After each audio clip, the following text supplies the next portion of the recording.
Hola chicos, buenas noches para todos los que van ingresando.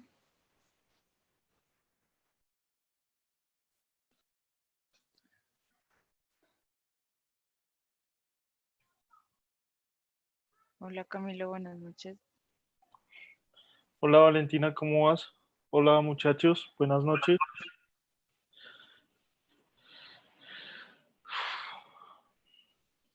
Bueno, ya hoy nuestra casi última sesión. El día de mañana ya finalizamos el módulo, chicos. ¿Toda cansada, Valentina?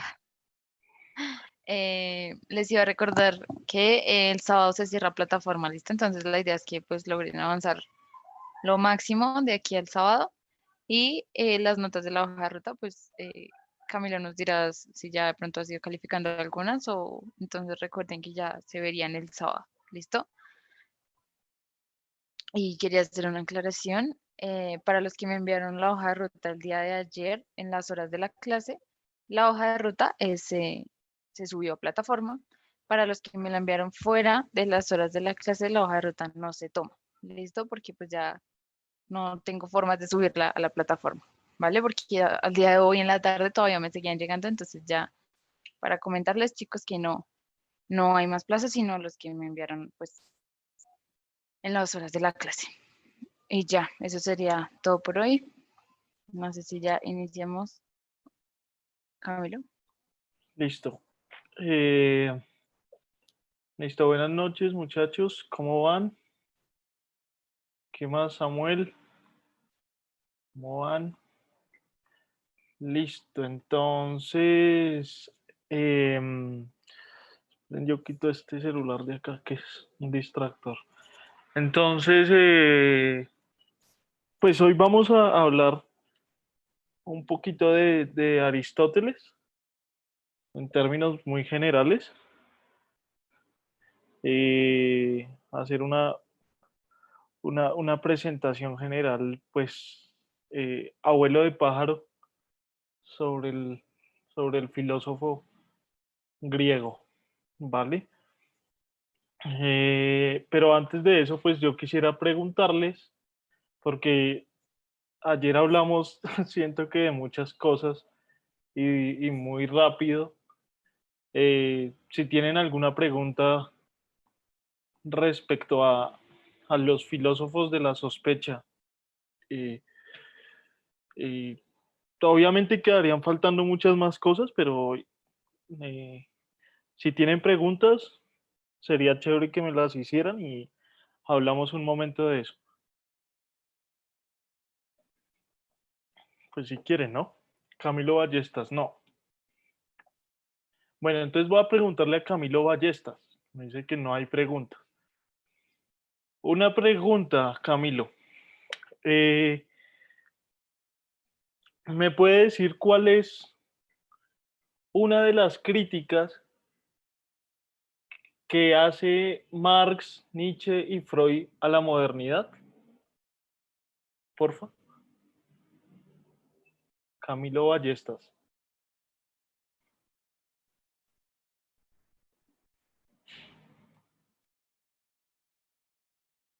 ¿No le sirve el audio?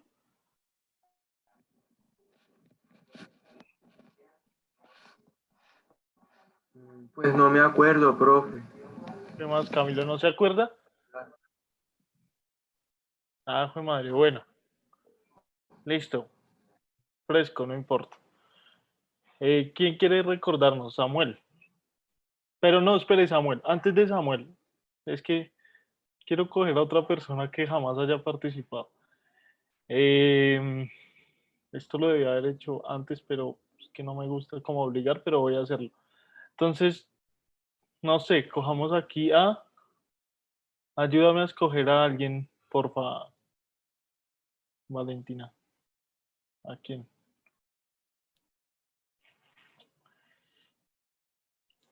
Bueno, aquí Angie Caterin.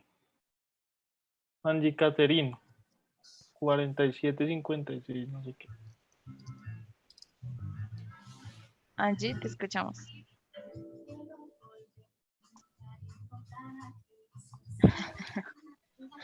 Mm, Puso la Porque no música y a está viendo dormir. Netflix. Sí. Sí, no, muchachos. La Pues última creo persona, que, bueno, no, ya, ya ahorita, o sea, ¿te ibas a dar la respuesta? no sé. ¿A quién escogemos? Jamie Alexandra.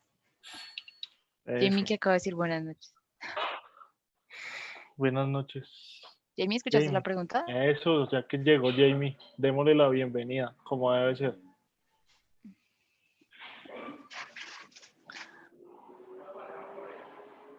Jamie, está como trabado esto.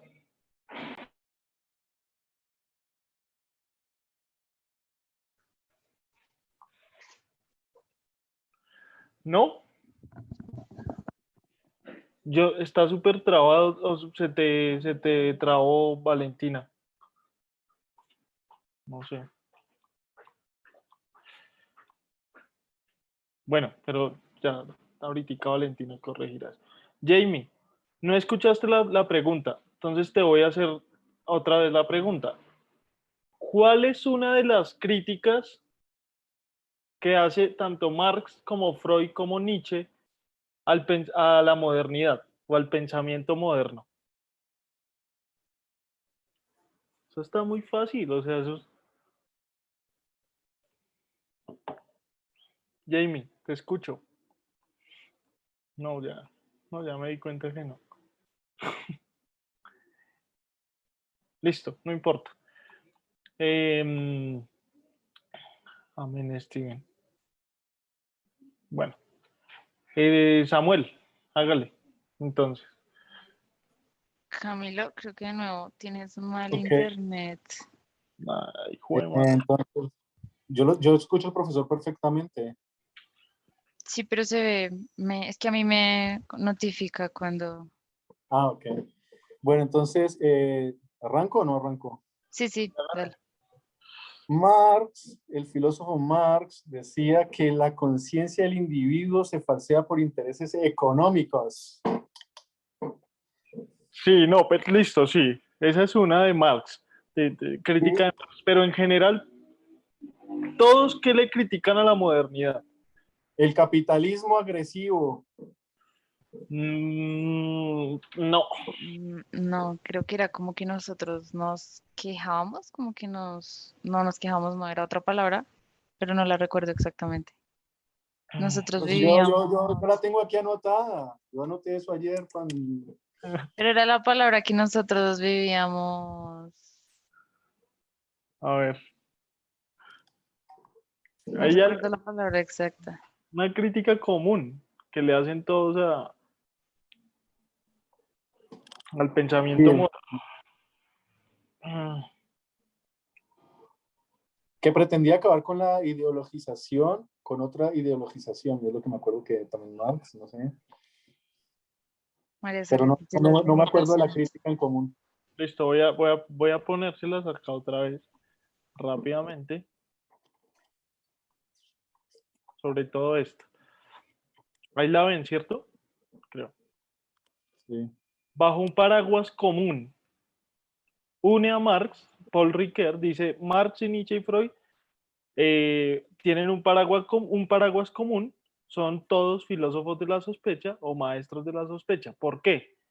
¿Cuál es el origen de esa denominación? Entonces, este tipo, acuérdense, Paul Ricoeur, francés, dice porque los tres ponen bajo la lupa las deficiencias de la noción de sujeto que había sido la base sobre la cual se había elaborado la filosofía moderna.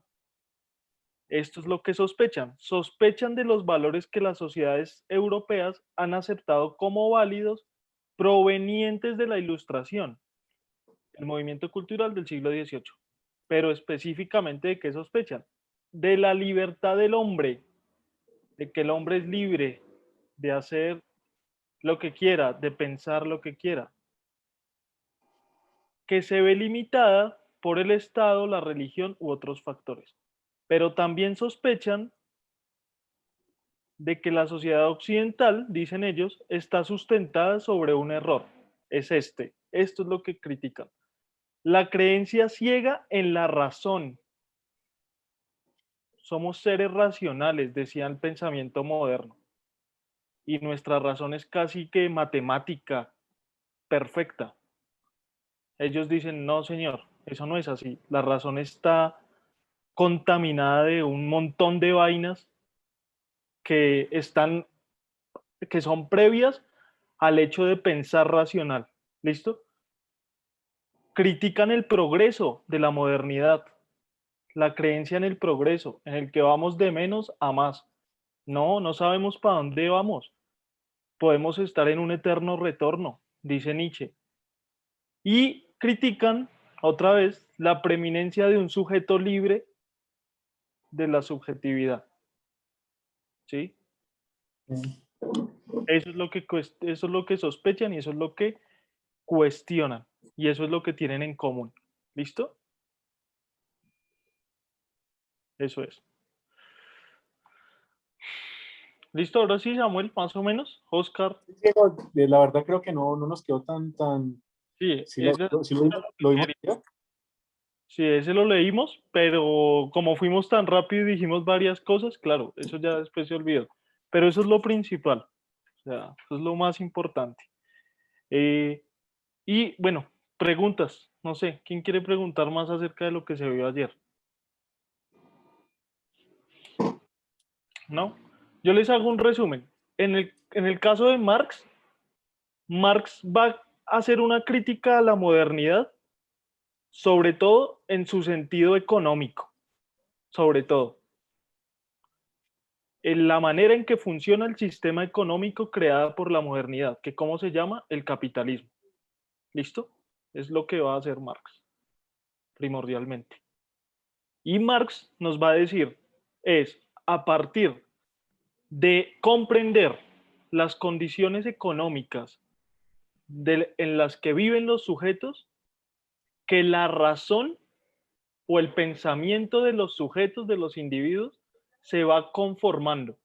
Por eso es que la razón no es algo, como decían los modernos, algo libre, algo matemático, algo que simplemente conoce los objetos. No, la razón depende de las condiciones económicas. ¿Sí? Obviamente estoy hablando en términos generales. ¿Dónde se puede leer eso? De Marx en la ideología alemana. La ideología alemana. Otro libro que ustedes seguramente habrán leído, o bueno, no sé, lo habrán escuchado, el Manifiesto Comunista, pero sobre todo, el más complicado de todos, el más jodido para llegar a entender a Marx, el Capital. El Capital, esa vaina, pero hay que esforzarse. ¿Listo? Pues ese es el de Marx. Nietzsche va a criticar de la modernidad primordialmente la noción de desarrollo y de progreso. De que vamos de lo peor a lo mejor. Para Nietzsche no cree eso, Nietzsche cree más bien en el eterno retorno de lo mismo.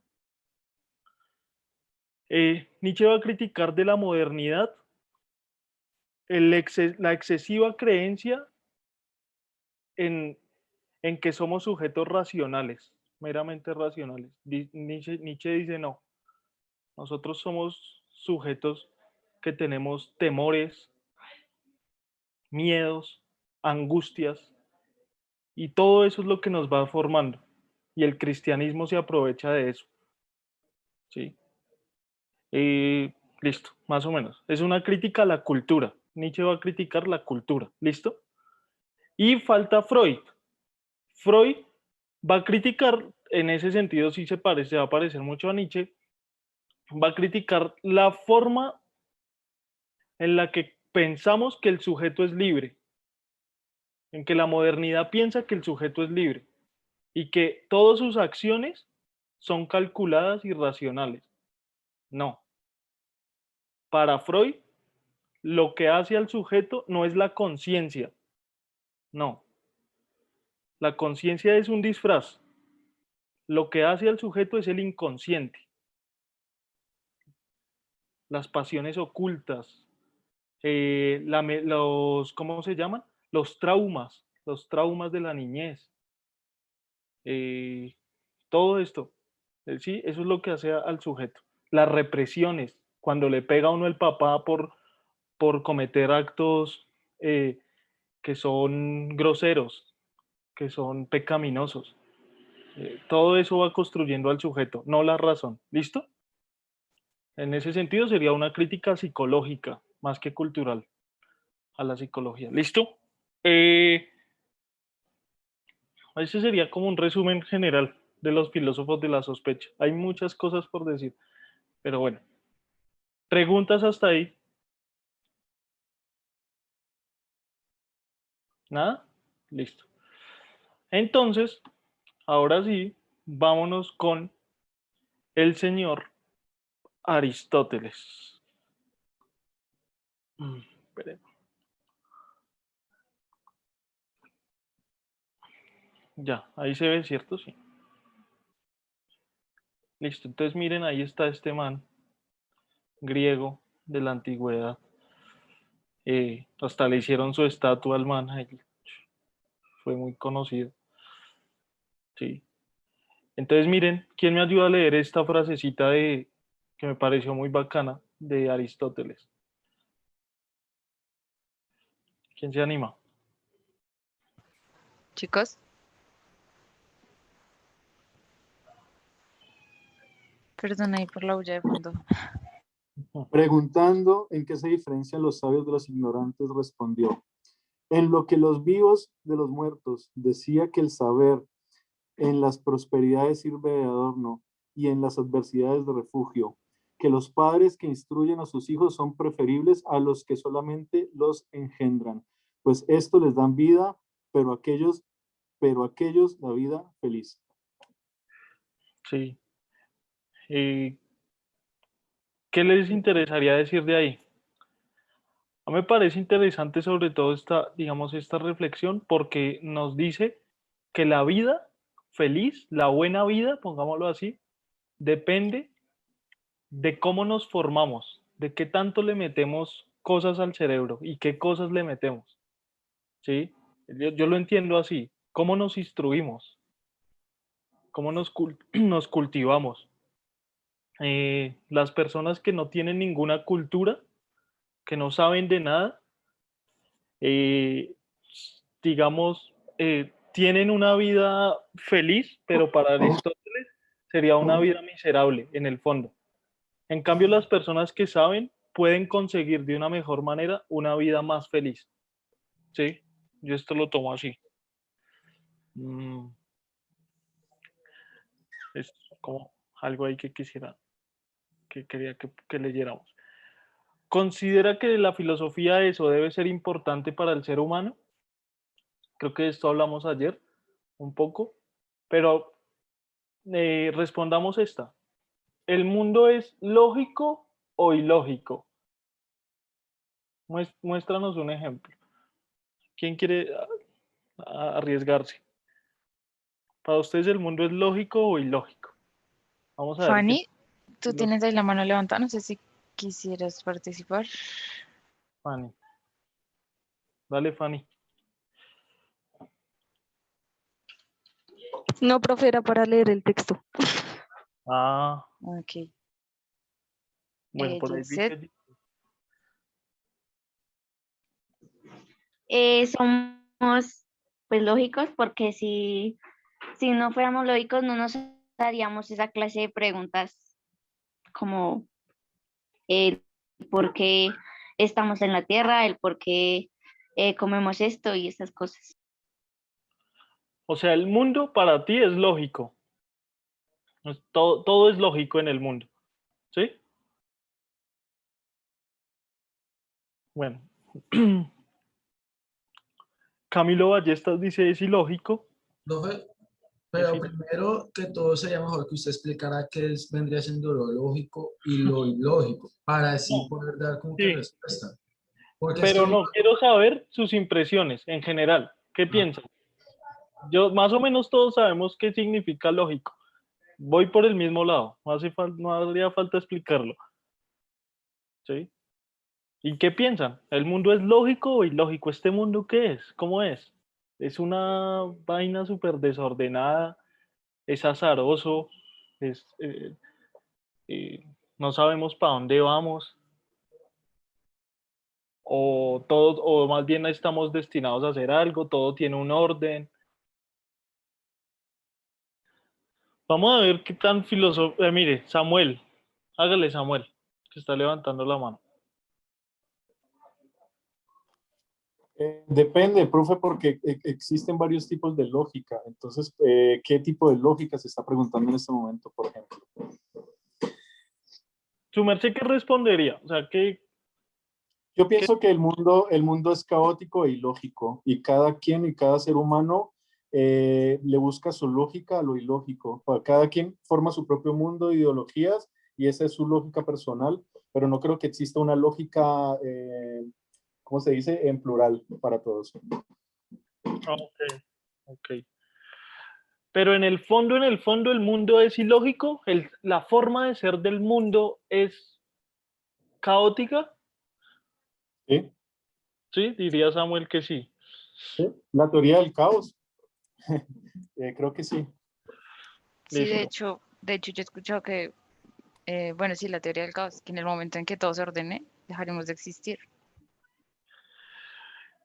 Ah, ok, porque vivimos en algo que, o sea, que es desordenado y en el momento que encontremos, o bueno, no sé, pasa, digamos, con nuestro cuerpo humano. Todo vive en un constante cambio, en un constante evolución que se ordena cuando morimos. Es que para saber lo que es, por ejemplo, la lógica viene siendo como una verdad absoluta y la cosa es que casi nadie o nadie posee lo que es esa verdad. Entonces, para lo que para mí puede ser lógico, para una persona que no está bien de su cabeza puede ser ilógico o viceversa. Entonces, creo que más bien va por ese lado, profe. listo. Yo tomo la lógica como el sentido de las cosas, como si las cosas tuvieran un sentido. Yo la tomo así. Y en ese sentido, incluso cuando decimos que el mundo es caótico, estamos siendo lógicos, pensaría yo. ¿Por qué? Porque entendemos de una manera con sentido lo que queremos decir cuando decimos que el mundo es caótico. Sonó enredado, yo sé, o no No, sé. pero realmente, ¿Sí? ¿qué nos va a decir a nosotros que realmente estamos entendiendo eso? Esa es la pregunta del millón. Claro, no importa, pero lo que yo siento es que como seres humanos, en últimas, siempre Razonamos. estamos organizando el mundo, dándole sentido al mundo, ¿sí? ¿Cómo me llamo? ¿Por qué esto es así? Eh, ¿Tengo que vestirme? Sí, tengo que trabajar. Siempre estamos dándole un sentido al mundo. No podemos vivir en lo caótico, o sea, ¿sí? Salir desnudos nos parece algo, no, no puede ser, a la calle, sí, cosas así, y a mi modo de ver, lo hacemos, incluso cuando su merced menciona la teoría del caos, pues la teoría del caos tiene un montón de lógica en el fondo, ¿no? Sí, sí. Porque hay un montón de matemática y de física detrás de eso, ¿sí? Entonces yo lo pensaría así, que nosotros organizamos el mundo de manera lógica, y que a veces, simplemente a veces, como que se nos desordenan las cosas y decimos, uy, ¿qué pasó? Espere, uf, ¿esto por qué me pasó? Y lo vemos como algo sin sentido, pero siempre, de todas maneras, estamos buscando la razón de ser. Profe, pero no viene siendo eso como un efecto cultural o un efecto de herencia cultural, más o menos. Porque si nos colocamos un ejemplo, tiramos unos 10 niños a una isla desierta y los vemos dentro de 30 años a ver cómo están, a ver si realmente se han vestido, a ver si realmente hay que mirar qué es lo que es para ellos lógico. Es que sabe cuál, sabe yo por qué, ya le paso la palabra a Oscar, ahora nos vamos a quedar aquí discutiendo. Es que me pareció interesante, ¿sabe por qué?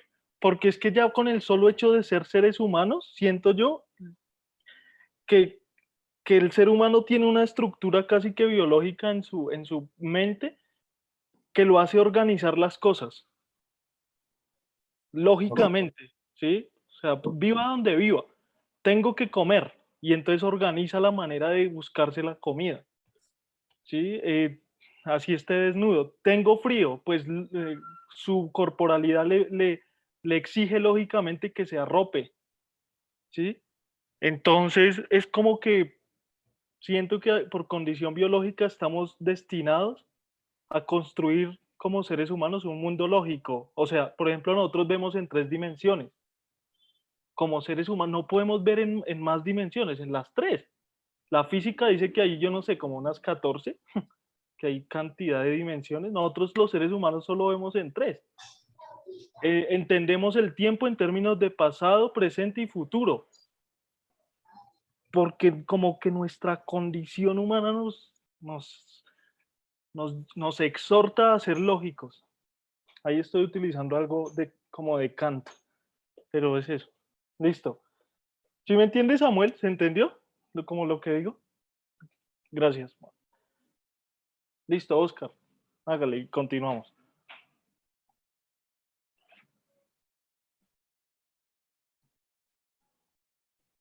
No, no lo deja. Ah, ahí ya puede. Profe, pero lo que usted está tratando de decir es que nos vivimos en un mundo ilógico, el cual para nosotros es lógico, porque nosotros queremos darle sentido a todo, pero al final la vida no le va a dar sentido, no va a ser, como que no va a tener sentido. Uno trata de cuadrar todo, pero al final y al cabo no lo cuadra. Se pierde una, tiene que uno volver a empezar, a empezar, a empezar. Estamos viviendo en un mundo como que ilógico, porque nunca se sabe qué es lo que está bien.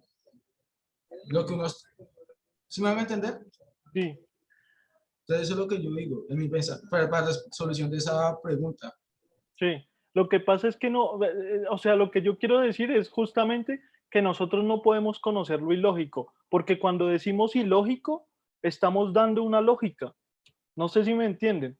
Cuando decimos, ay, ese es el caos, pues ese es el caos desde su lógica. No, no sé si es, ese es el caos porque usted le dio orden, usted dijo que eso era caos. ¿Y por qué determinó que eso era caos?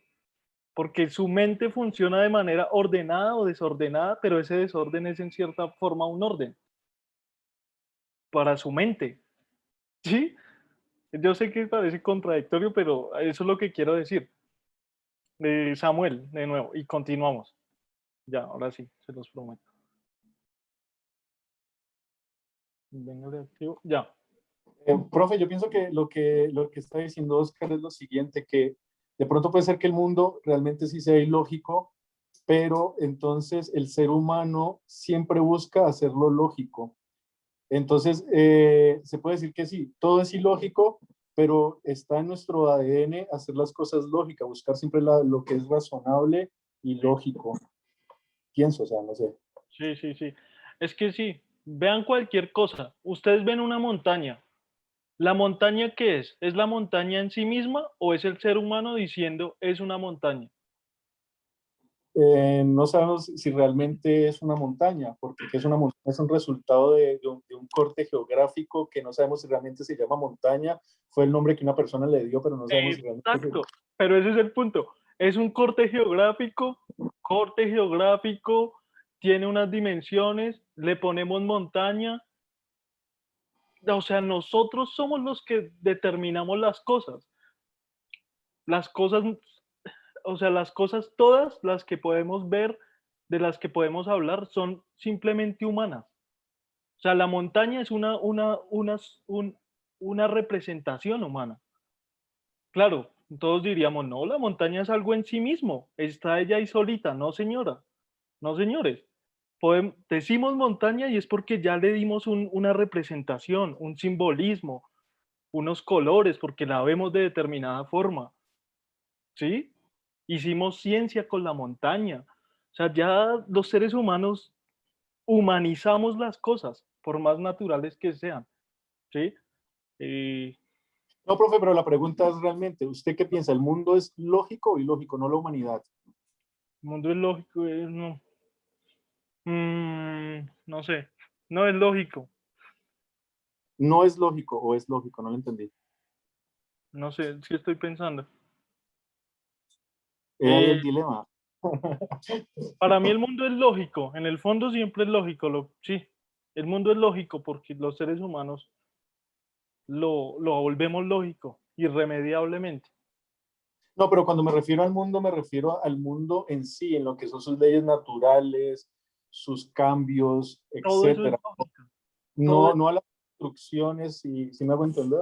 Por eso les decía, porque no existen leyes naturales, o sea, ¿sí me entienden? No existen leyes naturales, matemáticas, físicas, que no sean leyes hechas por el hombre. Exacto. En ese sentido, si las hace el hombre, si todo lo que existe es el ser humano, Marx, nada humano me es ajeno, en tal sentido, pues nada puede ser ilógico, porque todo está construido desde una lógica humana. O al revés, profe, que nosotros con nuestra mentalidad lógica, como usted está diciendo, queremos colocar la lógica en todo, entonces queremos volver al mundo lógico creando leyes y normas lógicas para que nosotros podamos captar mejor y definir y entender. Irremediablemente hacemos eso. Si no podemos negarnos a no organizar el mundo en un orden, sí. Por eso yo siento que sí, que todo es lógico. Oscar, y ya. Profe, pues mire que pensando en la pregunta no se puede responder, ¿No? porque si la tratamos de responder, le damos una lógica. Entonces hay que ver eso, porque si uno trata de responderla es porque le está dando un sentido a la respuesta, al mundo. Entonces desde ahí toca iniciar que el mundo es lógico o ilógico. Entonces ahí toca de una vez comenzar a decir no, porque las dos se llevan. Uno, el hombre, trata de ponerlo lógico, pero el mundo es ilógico, el mundo es ilógico, porque al final acá nadie va a saber cuál es el sentido de la vida o cuál es el sentido del mundo. ¿Por qué pasa esto? ¿Por qué no? Porque todo lo que tenemos hoy en día es porque el hombre ha dado esa perspectiva. Mas no hay asegura de que eso sea verdad. Como la típica respuesta, nadie asegura que haya alienígenas en el espacio. ¿Quién lo va a asegurar? Nadie. El día en que bajen ellos mismos, digan aquí estamos, si existimos, somos mejores que ustedes, venimos acá, nosotros les ayudamos, gracias a ustedes porque tienen todo esto, gracias a nosotros. No, no se puede responder esta pregunta No se hasta puede. un momento en que el mundo en sí nos represente la respuesta. Si nosotros damos una respuesta, es algo lógico, pero el mundo es ilógico, entonces no tiene solución la pregunta, en mi parecer. Eso es lo que yo deduzco, no tiene solución la pregunta. Ok, listo. Y por último, quiero escuchar a Valentina, nuestra monitora. ¿Tú qué piensas? Y ya continuamos. Eh, es que siento que nosotros, pues, en o sea, en nuestra vida siempre tratamos de darle respuesta a lo que no conocemos porque nos gusta sentirnos seguros de que lo que nos rodea, de pronto, de cierto modo, podemos predecir su comportamiento. Entonces, pues dentro de esa lógica, el mundo sería muy lógico porque nosotros le hemos dado la lógica, pero dentro de la lógica ya, no sé, más, eh, no sé cómo decirlo, a nivel de una galaxia, como lo decía Oscar, nosotros inventamos nuestra propia lógica. Y si, digamos, viene, no sé, lo que dice Oscar, un extraterrestre va a decir, uy, qué ilógico. Ustedes porque dicen que esto se llama montaña. Entonces yo digo que pues eso va a, o sea, eso va en el ser humano, pero entonces Pero, cuando, no, sigue, sí, qué pena. pero entonces cuando ya salimos de pensar de solo como seres humanos, sino como, no sé, como personas que hacen parte de un todo, entonces nosotros inventamos la lógica dentro de las capacidades que tenemos, pero nosotros no conocemos todo, tristemente. Exacto, no, pero mira lo interesante que, sí, porque es bacano que Valentina participe también, porque miren lo interesante que dice Valentina. Dice, nosotros no conocemos todo. Entonces está, por ejemplo, el ejemplo de los extraterrestres, ¿no? Nosotros no pueden llegar y decir, miren lo que dice Valentina, y decir, uy, qué cosa tan ilógica. Pero miren quién le puso esa, o sea, no sabemos qué son los extraterrestres, pero miren lo que acaba de hacer Valentina, darle una lógica a lo que es el extraterrestre. Le dio una voz, una forma de pensar nuestro mundo. o sea, hizo algo lógico. Entonces, en ese sentido, ahí puede seguir la discusión, ojalá la sigan pensando. Gracias, Valentina, chévere. Vale, vale. Listo, seguimos. El del iPhone levantó las manos. Del Ay, iPhone. Recuerden ponerse su nombre, chicos. Hola, buenas noches, profe. buenas Buenas noches. noches. Profe, disculpe, es que he estado ausente todos estos días porque comencé a trabajar, entonces me ha quedado un poquito difícil entrar a las clases. Pero que ya envié la hoja de ruta y todo, y tengo el porcentaje en 60% de la plataforma. ¿Podría completarlo al 100 o no hay problema de dejarlo ahí? O sea, hay problema, que sí hay problema con dejarlo en el 60%.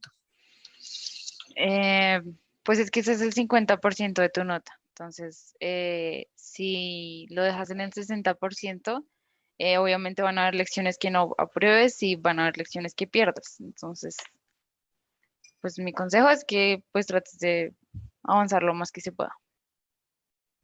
Sí, yo pensando que iba a participar, hermana. Samuel Alma, dígame. Profe, yo pienso que lo que está diciendo Valentina fue algo que yo dije ahorita con anterioridad, y es que más bien es como un factor cultural. Nuestro idioma, nuestras costumbres, todo eso es como un factor lógico. Por ejemplo, el idioma que define, nosotros llamamos esto montaña, pero por ejemplo, en hebreo se dice montaña, se dice Ar, y entonces, por ejemplo, puede decir un israelí a un colombiano esta vaina que es, y etcétera. Entonces es como un factor más bien cultural de lo que es la lógica. ¿Sí entienden? Le entiendo. Uf. Bueno, ahí me dejó pensando. Sí, le entiendo perfectamente. Ah, claro, sí.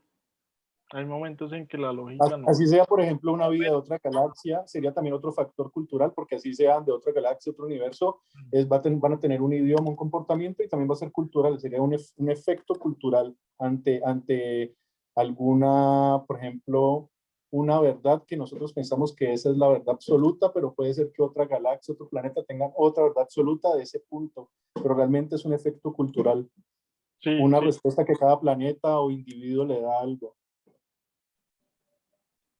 sí. Me dejó pensando con eso. Sí, claro. Claro, hay choques culturales y en la medida, claro, el español, por ejemplo, cuando llegó acá, en la época de Colón, ese man entró en un momento de sinsentido. ¿Qué es lo que me están diciendo estos indígenas? Bueno, no decía indígenas, salvajes.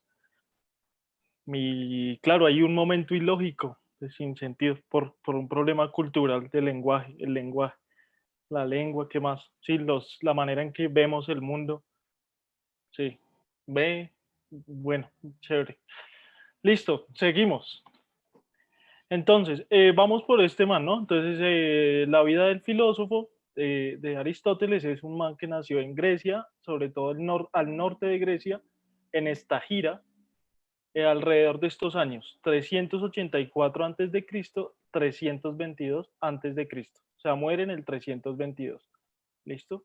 Antes de Cristo, o sea, miren, ¿existía mundo antes de Cristo? Sí, mucho mundo antes de Cristo, antes de que Jesucristo fuera tan importante.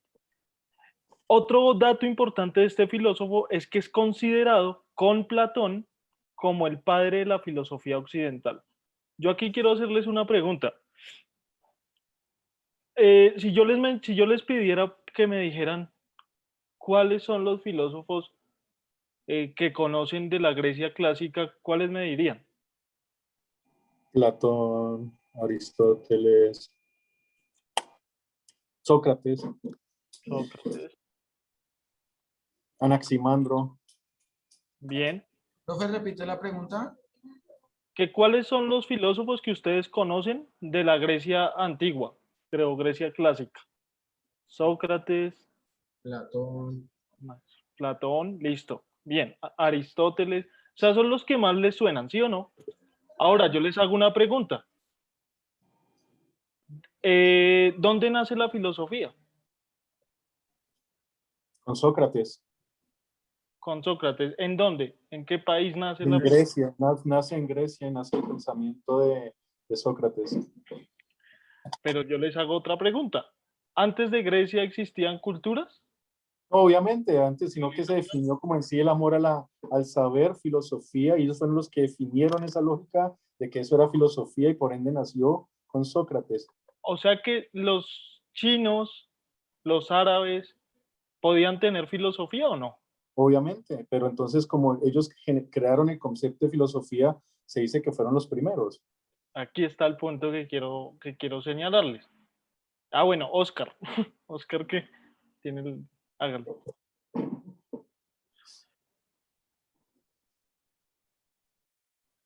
Ah, ya lo activo. Hágalo, ya. Pues, profe, primero que toca saber es que antes de pues, este filósofo tuvo que haber existido mucho más. Lo que pasa es que el hombre, el ser humano, encontró este hallazgo de pensamiento de este filósofo, guardó sus obras. Esta obra que él dejó se guardaron y como muchos otros filósofos fue por lo que obras se consiguieron y comenzaron a tocar el tema de él. Otros filósofos bueno, han hecho sus obras, pero en el transcurso de la historia se perdieron y todo el mundo ya se olvidó de él. Listo. Sí, Eso es lo que voy a dar la respuesta a lo que usted dice. listo. Profe, hay que tener en cuenta también, por ejemplo, Alejandro Magno y todos estos grandes líderes mundiales que ellos hicieron como que se expandieron hacia el mundo, hicieron muchísima propaganda también de su cultura y por ende, entonces yo pienso que metieron la filosofía griega como la filosofía, como la primera filosofía, pero obviamente la historia es mucho más, había muchísimo más historia antes que ellos. Entonces voy a ir al punto que quiero que consideremos porque nosotros, presten atención, nosotros tenemos, sin quererlo, de manera inconsciente, un gran problema en la academia, y es que tenemos algo que se suele denominar como un sesgo eurocéntrico. Un sesgo eurocéntrico. ¿Qué es el eurocentrismo? Es la consideración, sobre todo a partir del siglo XIX, siglo XVIII, cuando Europa empieza a ser un continente poderoso, de que Europa es el alfa y el omega del mundo, de que los europeos son, mejor dicho, los más berracos para todo. En ese sentido, eso es eurocentrismo. De Europa viene todo y Europa es la que nos saca a todos de la barbarie. Esa creencia se la comieron tanto los alemanes como los franceses, como los ingleses, como los griegos.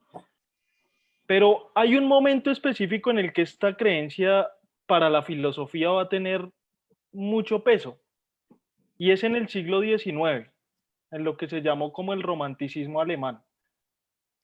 Hay unos filósofos como Hegel, como Fichte, como Schelling, europeos, que dicen, bueno, nosotros somos poderosos, ya colonizamos al mundo, colonizamos a África, colonizamos a Asia, pero queremos en el siglo XIX indagar sobre el origen de nuestra civilización. Miren esta pregunta interesante.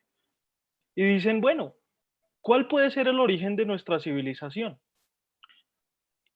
Y se ponen a rastrear la historia y saben que los griegos, los filósofos y la cultura griega, les dio tanto el idioma como el nombre de los planetas, un montón de cosas. Y dicen, ah, no, pues digamos, como Grecia es europea, digamos que el origen de nuestra cultura viene de Grecia, de Atenas. ¿Sí? Fíjense esto. Pero ¿qué es lo que hacen cuando hacen esta operación? Lógica. En lugar de seguir rastreando hacia atrás, o sea, ¿de dónde viene la cultura griega? Que viene de Egipto, viene de la India, incluso los griegos toman mucho de Babilonia, de todo este mundo árabe. Los europeos cortan ahí esa historia, estos europeos del siglo XIX, y dicen, no, vamos a decir que lo que pensó Sócrates y que lo que pensó Platón y Aristóteles es algo original simplemente de ellos. Y que es solo a partir de ellos que se puede hablar de filosofía. Antes no. Y entonces lo que logran es construir un relato según el cual Europa sigue siendo el alfa y el omega, ¿sí?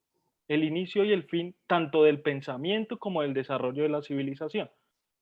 Entonces, ¿por qué lo hacen? Porque quieren construir un relato ante el mundo de que ellos son los dueños de todo. Y lo hacen, como lo ven, como lo podemos ver, discriminando a las culturas que les dieron mucho a los europeos, ¿sí? Riquezas, pensamiento, el mismo Pitágoras decía, y Platón, gran parte de mi filosofía viene de los filósofos egipcios y árabes. Claro, Alexandría. Y Alexandría, de hecho, las matemáticas de Pitágoras históricamente tienen que ver con la matemática egipcia, ¿sí? Y él lo dice en uno de sus textos. Pero miren la jugada que hacen los europeos. Entonces, ¿qué pasa? ¿Cómo se le llama esto? Para que no se les olvide. Eurocentrismo. Eurocentrismo. Y nosotros, los latinoamericanos, como Europa pues fue la que nos colonizó y a los africanos también, pues empezamos a aprender de ellos y a creer todo lo que ellos decían. Y sin querer, asumimos una actitud eurocéntrica también. Y entonces decimos, cuando hablamos de filosofía latinoamericana, decimos, uy, no, pues filosofía latinoamericana. No, no, no, no. Lo único que puede haber filosofía seria, seria, es europea. ¿Sí? Y entonces negamos nuestras raíces. Los indígenas, por ejemplo, tenían una forma de filosofía. ¿Sí me entienden? Entonces, eso quería que primero lo consideráramos. Filósofos árabes importantes, que casi no, que ustedes no me los mencionan, por ejemplo, Avicenas, Averroes, ¿sí? Que son muy importantes, los dos. Y hay muchos más. Alfarabi, hay una gente ahí. ¿Listo? ¿Me entendieron el punto al que voy? Desconocemos de los filósofos más antiguos. Un autor que explica muy bien esto, anótenlo. Ese tipo, pues a mí también como que me dejó pensando todo esto que les digo. Se llama Enrique Dussel. Por ahí tiene videos en YouTube. Muy teso. Y él voltea toda la historia. Toda la historia, como nos la contaron los europeos, él dice, no, esta vaina hay que contarla de otra manera. Es latinoamericano, argentino. Dice, Profe, ¿se puede decir que los sumerios fueron antes que los griegos? No, no sé, más o menos histórico así. claro, claro, porque los sumerios es el origen de la civilización. Ah, bueno, ellos tenían muchísimas tablas y un montón de cosas, eran un pueblo intelectual, ¿ah? Claro. Los fenicios también, al lado del mar Mediterráneo. O sea, pueblos antes de los griegos habían por cantidad. ¿Listo? ¿Cómo es? Enrique Dussel. Enrique Dussel. Uf, ese tipo es... El tipo dice, la única manera de emanciparnos es dándole la vuelta a la historia eurocéntrica que nos han enseñado los países dominantes. Porque si no le damos la vuelta, todo el tiempo vamos a seguir siendo colonias, colonizados. Miren que tiene mucho sentido. Tiene mucho sentido. Listo. Ahora, voy a poner un video. Ay, no fue madre, es que el tiempo se pasa volando. Ya, prácticamente ya me tocó. Chao, muchachos. Miren, este man, Aristóteles, fue tutor de Alejandro Magno. Magno, ¿qué significa? El grande. ¿Qué hizo Alejandro Magno? Conquistar, expandirse. Expandir territorialmente a la Grecia clásica, sobre todo a finales, lo que se llamó el periodo helénico, que es lo que Samuel nos dijo como en el momento en que los griegos llevaron toda su sabiduría y se conectaron con otras culturas. ¿Listo? Y pues Aristóteles le enseñó a este tipo muchas cosas. Aristóteles también funda esto, el Liceo en Atenas, que también se le denominaba la escuela peripatética. ¿Qué era la escuela peripatética? Se les decía los patéticos o peripatéticos porque era gente que usted los veía caminar por la plaza en Atenas, hablando de filosofía como si fueran locos, discutiendo cosas. ¿Qué es la amistad? ¿Qué es el amor? Y caminaban. Así funcionaba la filosofía en la escuela de Aristóteles. Listo, Oscar.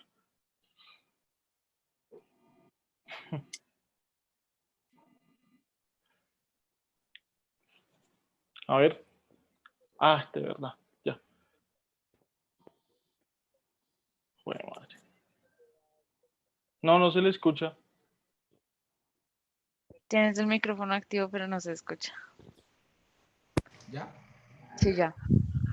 Frente a los peripatéticos, pues está en Netflix, es una serie que el cual me llamó mucho la atención y relata, la serie se trata de que todo se basa en los peripatéticos, porque es un profesor que pasa por todo el año escolar dando filosofías en cualquier momento, da un autor, mire, este personaje dijo tal cosa, los hacía reflexionar de la vida, de los problemas, le da un filósofo que, mejor dicho, le cambia la mentalidad de acuerdo a la problemática que están viendo.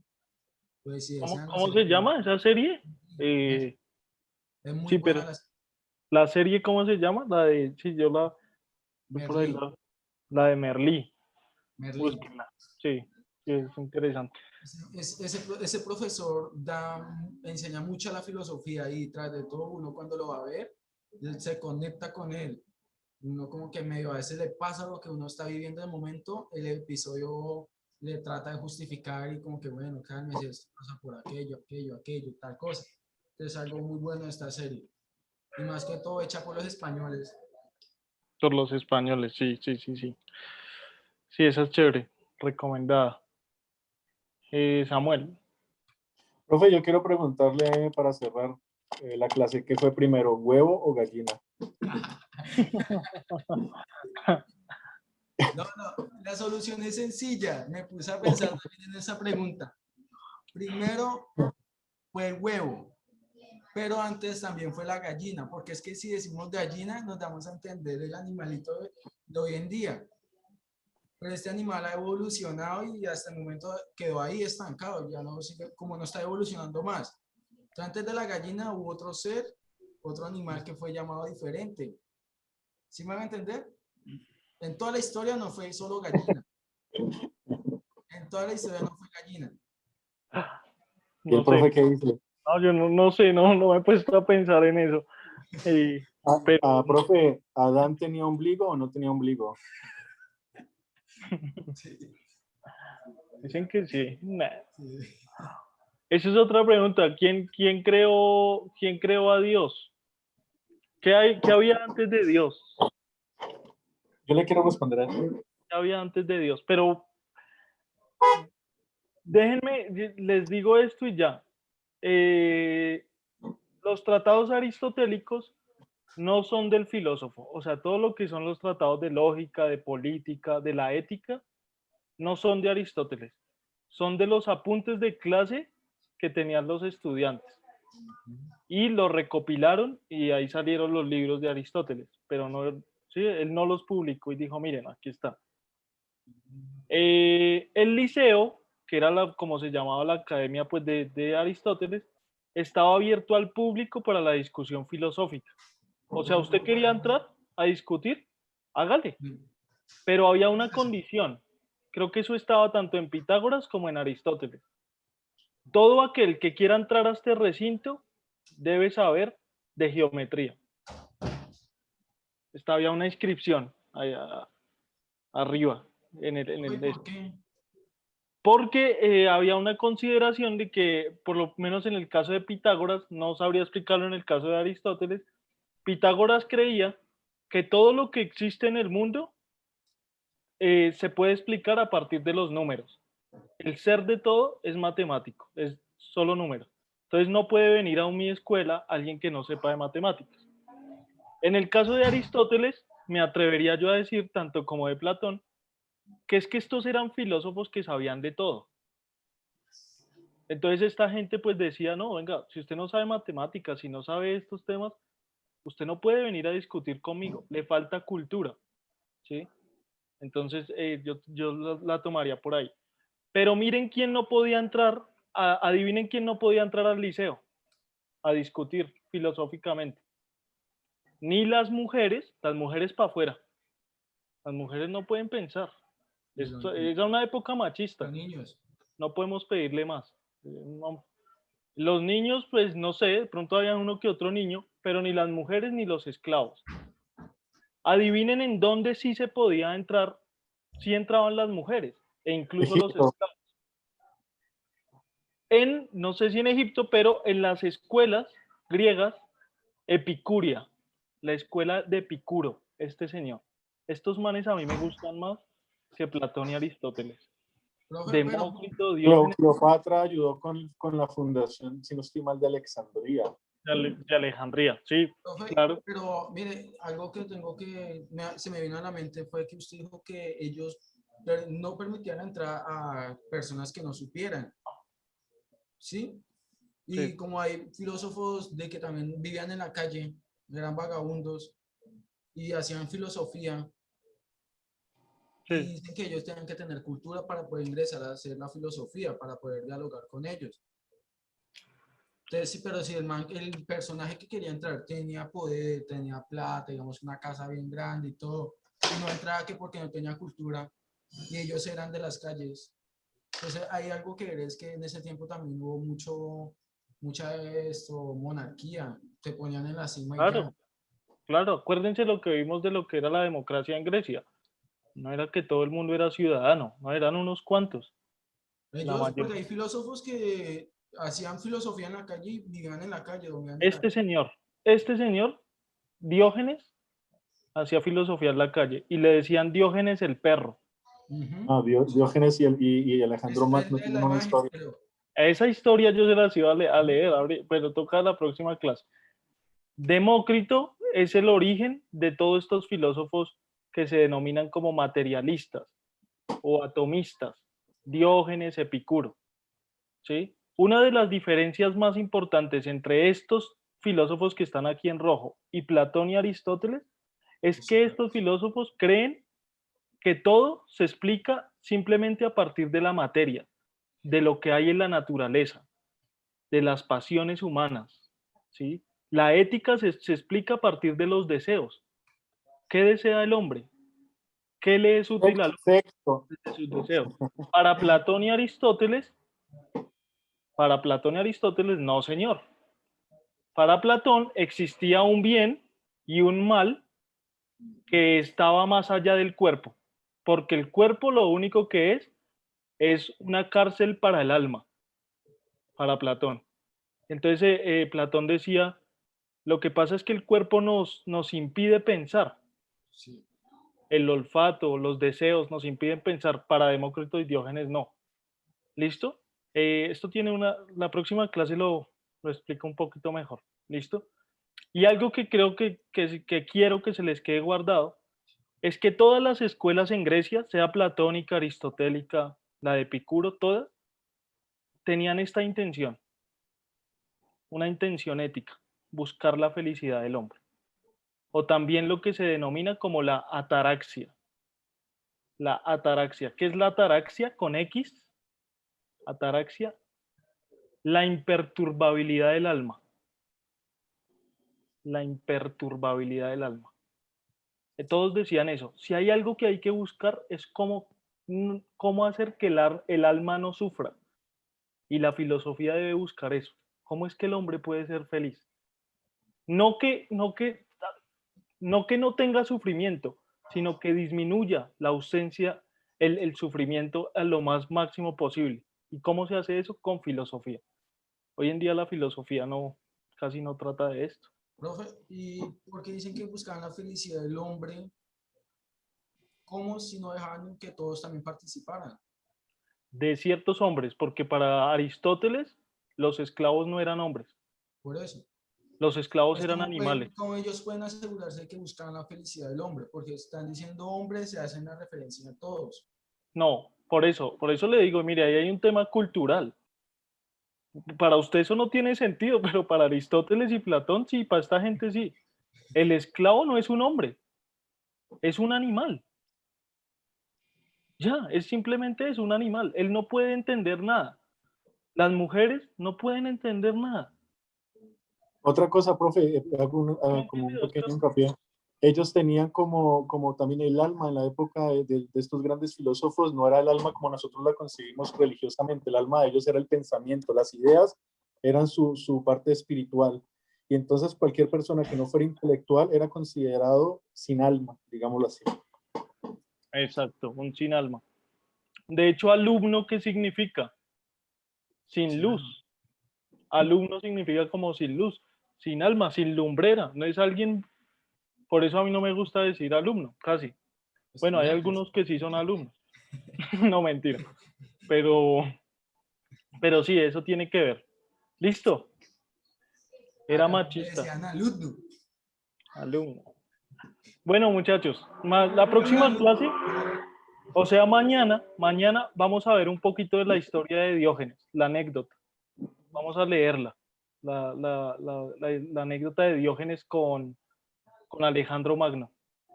Y ya, y terminamos esto. Profe, una A cosa, os ver, digo que antes de irnos íbamos a hablar de Dios, ¿se acuerda? De ¿Cuándo? que quién había creado a Dios. No, pero ese es un tema muy largo. Eso no vamos Mañana, mañana. No, pero ¿cómo me va a mañana dejar la así, clase profe? dura 3 horas. ¿Cómo me No, va a dejar mañana la así? clase es solo escuchar la historia y se acabó la clase. No, ¿Listo? hablar de Dios. Bueno, muchachos, Bueno, chicos, muchas gracias. Gracias, Camilo. Nos vemos mañana ya en nuestra última clase. listo. Anímense mañana por ahí todos a los que no han encendido la cámara Profe, y al menos para despedirnos. última. Última, del módulo. Ya mañana acabamos ciencias sociales. Y sigue después otra materia y hay unas vacaciones o algo por el estilo. No, no María, directamente ya la otra semana inicia ciencias naturales. Profe, María, entonces hasta María Sales mañana. se levantó Y, dormida. profe, ¿y plataforma hasta cuándo está abierta para terminar todos los... Sábado medianoche. Ah, hasta ese día tiene que... Se cierra el módulo de ciencias sociales. Ajá. Samuel Bello dice, lo queremos, profe, lo queremos. Bueno, chao. Bueno, chao, chicos. Hablamos.